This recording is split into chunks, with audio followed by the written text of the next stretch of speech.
Competition competition competition. SSC CGL 2024 tier 1 का exam बहुत करीब है। मन में हमेशा कंपटीशन का भाव पैदा होगा, यार कितना कंपटीशन है।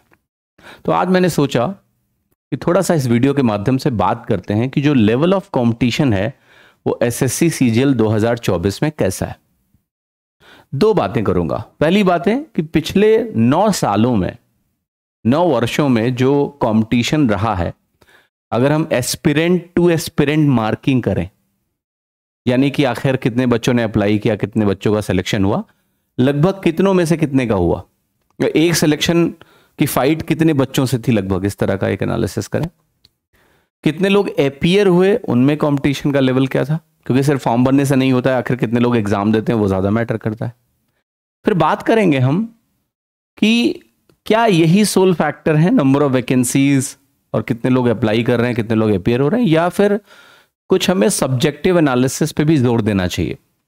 तो एक ऑब्जेक्टिव एनालिसिस करेंगे डेटा बेसिस पे प्योरली, देन हम देखेंगे कि क्या ये ऑब्जेक्टिव एनालिसिस पर ही रिलाई करें और मान लें कि कंपटीशन इस साल इतना ही है, या फिर हम सब्जेक्टिवली भी इसको थोड़ा सोचने समझने की कोशिश करें।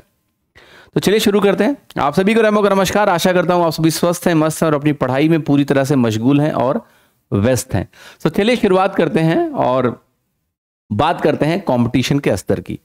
तो ज्यादा घुमाना फिराना नहीं है, आपको मैं एक टेबल दिखाने जा रहा हूं। उस टेबल में बहुत सारा डेटा दिखेगा, घबराना मत। तो ये जो डेटा है आपके सामने बेसिकली 2016 से लेके 2023 तक का जो डेटा है, 2024 कहना चाहिए, ये सारा डेटा प्रेजेंट किया है मैंने। बहुत सारे कॉलम्स हैं, एक यहां पर अप्लाइड लिखा हुआ है, ये लाख में। तो जैसे 2016 में 38 लाख लोगों ने फॉर्म भरा था। अगर हम 2023 की बात करेंगे तो 24.7 लाख लोगों ने फॉर्म भरा है। 2022 में 34.8 लाख लोगों ने फॉर्म भरा था। 2024 ने, आप देख रहे हो फॉर्म का कैसा रिकॉर्ड बनाया है, 36.7। मतलब 2022 से भी ज्यादा फॉर्म इस साल भरे गए हैं 2024 सीजीएल के एग्जाम में, 36.7 लाख। राइट। अब आते हैं अपीयर्ड का डेटा। देखो अभी यहां पर अपीयर का डेटा हमारे पास वैसे तो है नहीं, क्योंकि अभी तो कितने लोग अपीयर होंगे तो बाद में पता चलेगा, लेकिन हम अनुमान लगा सकते हैं। जैसे आप देखेंगे यहां पर जो प्रतिशत अटेंडेंस है वो भी लिखी हुई है इस कॉलम में। यहां परसेंटेज अटेंडेंस लिखी कि कितने लोगों ने अप्लाई किया, उसमें से कितने प्रतिशत लोग एग्जाम में अपीयर हुए। तो अगर आप देखेंगे तो बेस्ट जो अपीयरेंस रहा है वो 50.9% का रहा है 2017 में। मैंने यहां पर जो 2022 में, क्योंकि लगभग इतने ही फॉर्म भरे गए थे लगभग, और अगर देखें तो पास का सीन है, इतना दूर रेफरेंस नहीं लेंगे, पास का लेंगे। तो 2022 में देखो 46.4% का अटेंडेंस रेट था, यानी 16.2 लाख लोगों ने एग्जाम दिया था 34.8 लाख में से जिन्होंने फॉर्म भरा था। तो एक्चुअल अटेंडेंस रेट 46.4% था। मैंने उसी अटेंडेंस रेट को एज्यूम कर लिया है। 2023 में देखिए 50% का अटेंडेंस रेट था, लेकिन फॉर्म कितने थे, 24.7 लाख थे, जिसमें 12.4 लाख लोगों ने परीक्षा दी थी। मैं इस वर्ष 2022 का ही एवरेज परसेंटेज मानूंगा 46.4%। तो उस हिसाब से 17 लाख लोग परीक्षा इस साल देंगे। अब यहां पर देखिए आपके सामने वैकेंसीज लिखी हुई हैं। जैसे यहां पर 17,727 वैकेंसीज हैं इस वर्ष। पिछले वर्ष 7,686 वैकेंसीज थी। राइट। उसके पिछले साल 36,001 वैकेंसीज थी। अब आते हैं यहां पर, मैंने यहां पर कुछ डेटा कैलकुलेट किया है कि अगर हम सिलेक्शन रेट को, जैसे जितनी नंबर ऑफ वैकेंसीज होंगी उतने सिलेक्शन होंगे, कितने में से होंगे, जितने लोग अपीयर होंगे। तो हमने 2 बेस पर परसेंटेज कैलकुलेट किया है। एक परसेंटेज का बेस हमने माना है कि जितने लोगों ने फॉर्म भरा उसके बेसिस पर अगर हम कंपटीशन देखना चाहें, सिलेक्शन रेट देखना चाहें तो क्या है। तो जैसे अगर आप ध्यान से देखें तो अप्लाइड के बेसिस पे इस कॉलम में परसेंटेज लिखा है, अपीयर्ड के बेसिस में इस पे लिखा हुआ है। तो ये सिंपल है कि number of vacancies divided by इस डेटा से डिवाइड करके परसेंटेज निकाला गया। तो अब जरा इस साल के डेटा को देखते हैं। सबसे पहले देखते हैं इस डेटा को। इसका क्या मतलब है कि 2016 में जितने लोगों ने फॉर्म भरा था 38 लाख लोगों ने, और 10,661 वैकेंसीज थी। तो जो एप्लीकेशंस के बेसिस पे परसेंटेज सिलेक्शन रेट था वो 0.3% था। कह सकते हैं 1000 में 3।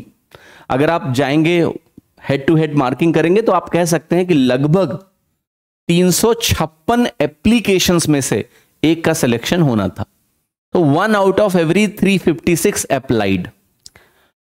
लेकिन अब आते हैं रियल डेटा पे। रियल डेटा है कितने लोग अपीयर हुए, तो अपीयर हुए थे 37.5% अटेंडेंस के हिसाब से 14.3 लाख लोग 2016 में अपीयर हुए थे।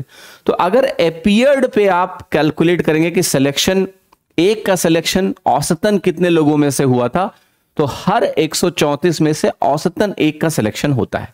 तो कंपटीशन को अगर हम बिल्कुल ऐसे माइक्रो लेवल पर देखना चाहे तो लगभग हर 134 में एक का सिलेक्शन होगा। तो ये मैन टू मैन मार्किंग है।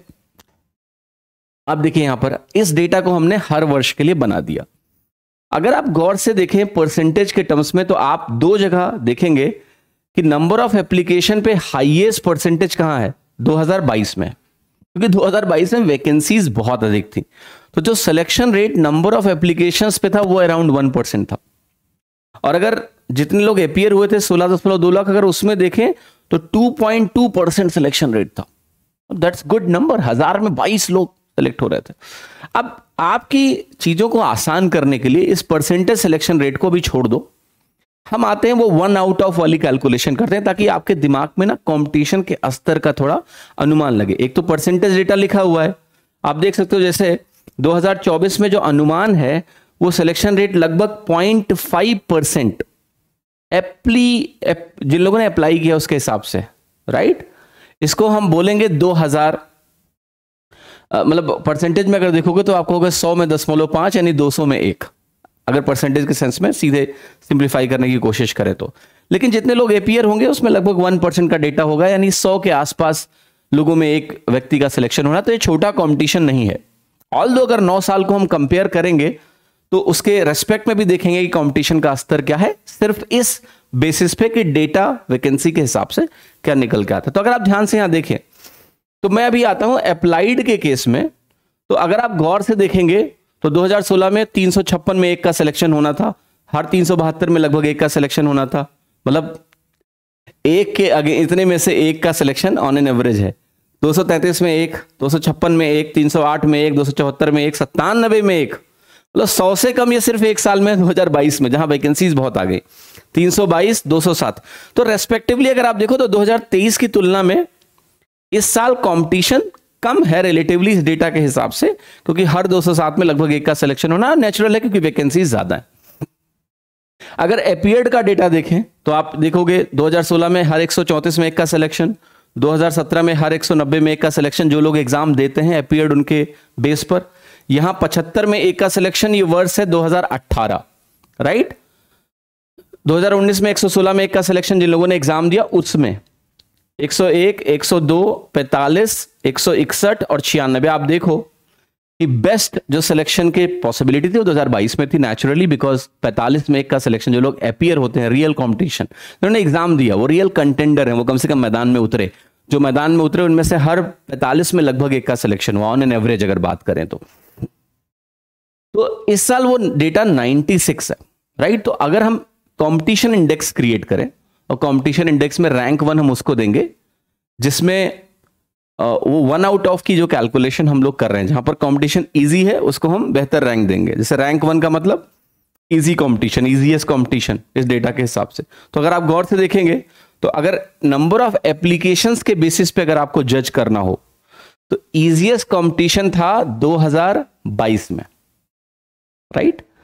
और अपीयर्ड के हिसाब से भी उसी साल इजीएस्ट कंपटीशन था।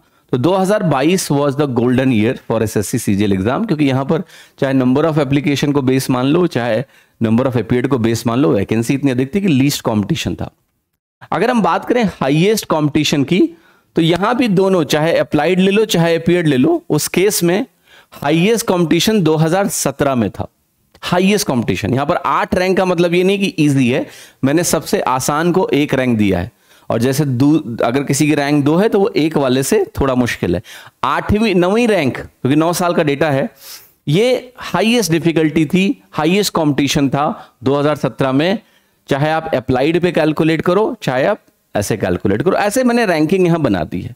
अब अगर आप इस डेटा के हिसाब से देखें तो अप्लाइड के बेस पर जो सिलेक्शन होना है, ये जो डेटा हमारा आया हर 207 में लगभग एक का सिलेक्शन है, या हम कहें एक का कंपटीशन 207 लोगों से है। ये छोटा कंपटीशन नहीं है। आसान का मतलब ये नहीं है कि इसमें रैंकिंग अगर कम आ रही है तो मतलब बहुत आसान है, रिलेटिवली डेटा के हिसाब से यस। जैसे यहां पर हर 207 में ऑन एन एवरेज आपका एक का फाइट 207 लोगों से है, लेकिन पिछले साल वो एक का फाइट 322 लोगों से था। तो इस हिसाब से इस साल अगर देखें तो नंबर ऑफ अप्लाइड के बेस पर जो डिफिकल्टी लेवल है वो सेकंड है। मतलब ये सेकंड इजीएस्ट ईयर है इन टर्म्स ऑफ सिलेक्शन, अगर हम नंबर ऑफ एप्लीकेशंस के बेसिस पे सिलेक्शन रेट को काउंट करें। और अगर जो मैंने 46.4% की लगभग अटेंडेंस अज्यूम करी है, उसके बेसिस पे ये तीसरे नंबर पे जाएगा। मतलब दूसरा नंबर था उस समय 2018 का, 2018 में ये सेकंड इजीएस्ट ईयर था। नंबर ऑफ जितने लोगों ने अप्लाई किया था, जितने लोगों ने अपीयर किया था एग्जाम में, उनके लिए सिलेक्शन लेना, और इस वर्ष ये तीसरे नंबर पर होगा। तो कुल मिला के अगर देखें तो पिछले 9 वर्षों में चूंकि वैकेंसी अच्छी आई है, उसकी वजह से अगर आप देखें तो जो सिलेक्शन की पॉसिबिलिटी है इस डेटा के हिसाब से नंबर ऑफ वैकेंसीज की वजह से, और सारे फैक्टर्स को अगर हम अकाउंट करें ऑब्जेक्टिवली, तो ऑब्वियसली अगर 2 और 3 आप देख रहे हो तो ये कह सकते हो कि भाई ये टॉप 3 इजीएस्ट ईयर है सिर्फ डेटा के हिसाब से, बिकॉज ऑफ गुड वैकेंसीज। कि वो जो हेड टू हेड मार्किंग है कि एक एस्पिरेंट की फाइट कितनों से, अगर इस हिसाब से हम चीजों को जज करें तो this year is in the top 3। तो पहले तो इससे एक पॉजिटिविटी बिल्ड होनी चाहिए कि भाई डेटा के हिसाब से रिलेटिवली कंपटीशन इजियर है, डेटा के हिसाब से सिर्फ नंबर्स को देखते हुए। पर ऐसा नहीं है कि सोल यही फैक्टर्स होते हैं सिलेक्शन को डिफाइन करने के लिए। दूसरा, इस चीज को इस तरह से भी जज नहीं करना है कभी भी कि आप सोचो कि इस साल कंपटीशन कम है तो आप कम मेहनत करें। जी नहीं, ये बस एक साइकोलॉजिकल सूदिंग के लिए मैंने आपको डेटा दिया है ताकि आप समझ पाएं कि डेफिनेटली इस साल थोड़ा बेहतर चांसेस हैं रिलेटिवली। जो पिछले 9 साल में बच्चों ने फेस किया है उससे इस साल थोड़ी सी आसानी तो है because of good number of vacancies. तो ये आपको साइकोलॉजिकल थोड़ा बूस्ट देना चाहिए। लेकिन चीजें उतनी भी आसान नहीं है जितनी दिखती हैं। तो I will add A caveat. Caveat का मतलब जानते हो कि नहीं? इंग्लिश तो पढ़ रहे होगे, तो जरा कैवियाट का मतलब मुझे कमेंट में करके जरूर बताना। तो मैं एक कैवियाट ऐड करूंगा अभी, और वो कैवियाट ये है बेटा, ये तो चलो डेटा एनालिसिस हो गई, राइट। एक और फैक्टर जो कि बहुत इंपॉर्टेंट होता है वो होता है कि जो लोग भी अपीयर हो रहे हैं उनका आपस का रिलेटिव प्रिपरेशन स्टेज क्या है। जैसे 2023 का रिजल्ट आ चुका है पहले ही, आपको पता है।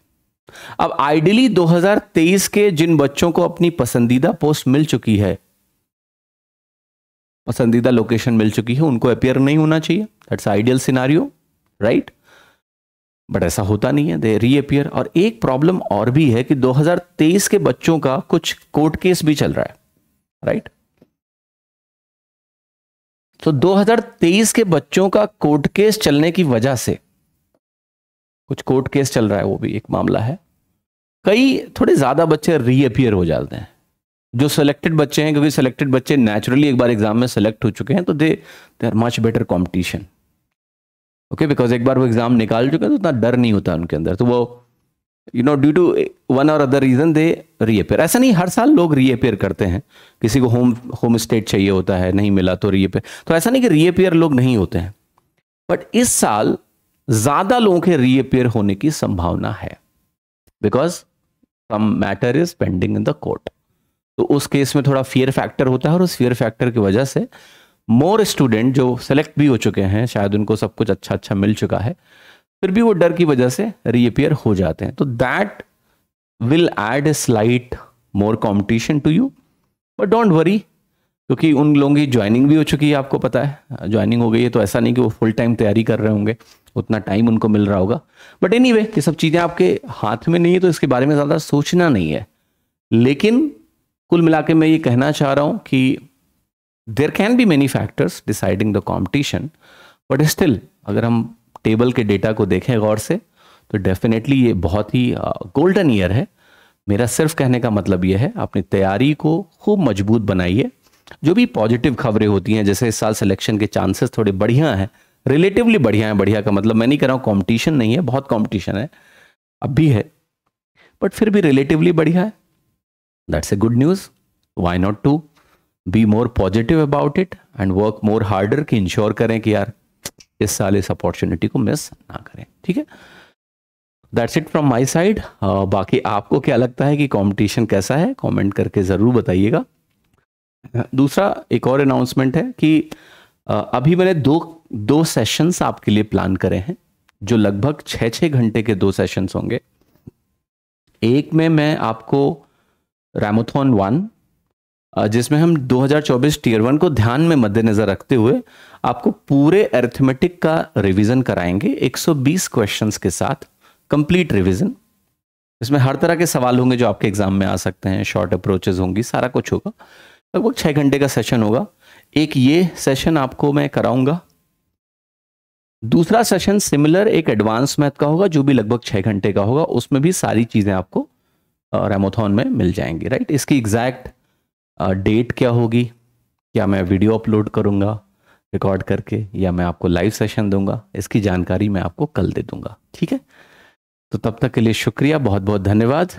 कमेंट ज़रूर करिएगा, बताइए कि आप कैसी तैयारी कर रहे हैं, क्या समस्याएं आ रही हैं और क्या मदद आपको मुझसे चाहिए। मैं पूरी कोशिश करूंगा कि बचे हुए दिनों में जो भी बेहतरीन कर पाऊँ वो मैं आपके लिए करूं। सो बहुत बहुत धन्यवाद, thank you so much, see you in the Ramathon very soon. Bye bye, take care, thank you so much.